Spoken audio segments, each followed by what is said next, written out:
Nam đây anh ơi. Em đang ở Yên Thi. Hôm nay em đang đi đâu ạ? Em đi em chở xe cá về. Em đang về.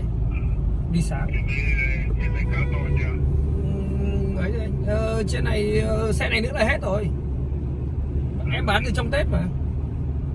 Vâng, xe này còn mỗi xe này nữa. Sáng nay đã bảo gì chưa anh?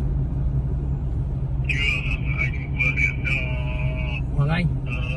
Hoàng Anh, tối qua Hoàng Anh điện cho Hợp, nhưng mà sáng nay anh điện cho có xe anh điện là chú bảo này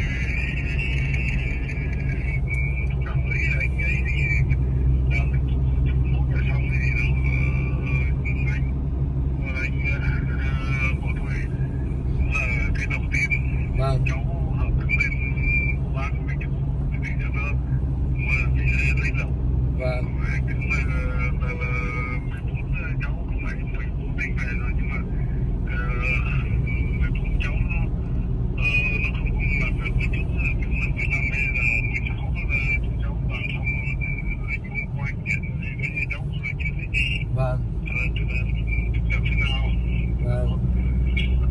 Mà thôi anh cũng phải ngại anh quá là thôi anh em hôm nay em làm việc vì nhà để anh để ở cháu.